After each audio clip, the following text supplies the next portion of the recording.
Hello friends. তো আজকে সকাল সকাল বেরিয়েছিলাম একটু হাঁটতে, আর দেখো ঘুম থেকে উঠেই দেখি আমার মুখে এরকম দুটো বড় বড় ব্রণ বেরিয়ে গেছে। তো যাই হোক, কিছু করার নেই। তারপরে এসেছিলাম আমাদের এই পাশের সোমতীর্থে। এখানে আজকে ওয়েদারটা এতটাই সুন্দর ছিল যে এখানে বসে থাকতেই ইচ্ছে করছিল, বাড়ি যেতেই ইচ্ছে করছিল না। তো এখান থেকেই গাছ থেকে ফুল ছিঁড়ছিলাম, আর দেখো বসে বসে একটু ছবি তুলছিলাম। তো যাই হোক, তারপরে কিন্তু বাড়ির দিকে বেরিয়ে পড়েছি। আর যেহেতু ভোরবেলায় বেরিয়েছি, তাই জন্য কিন্তু গাছ থেকে ফুল তুলবো না, এটা তো হয় না। তা আমি আর মা দেখা একটা প্লাস্টিক নিয়ে সেখান থেকে গাছ থেকে যাওয়ার পথে যা যা গাছ দেখেছি, যে যে গাছে ফুল ছিল, তো সেগুলো তুলছিলাম এই আর কি। আর ভোরবেলা ফুল তোলার মজাই আলাদা।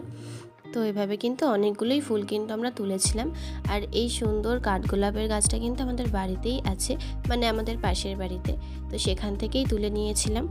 তো অনেকগুলো ফুলই প্রায় মোটামুটি হয়ে গিয়েছিল। তারপরে কিন্তু বাড়িতে এসে গেছিলাম। তোমরা কারা কারা এরকম ভোরবেলায় উঠে ফুল তুলতে যাও, আমাকে কিন্তু অবশ্যই কমেন্ট করে জানিও।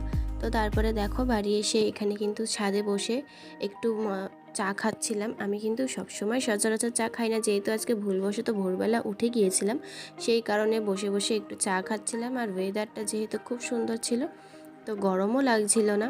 তো আজকের মিনি ব্লগটা তোমাদের কেমন লাগলো অবশ্যই কিন্তু কমেন্ট করে জানিও। আর চ্যানেলটিকে সাবস্ক্রাইব করতে কিন্তু একদম ভুলবে না। তো তোমাদের সাথে দেখা হবে আবারও অন্য কোনো নেক্সট পার্ট বা অন্য কোনো মিনি ব্লগ নিয়ে। ততক্ষণের জন্য সবাই ভালো থেকো, টাটা।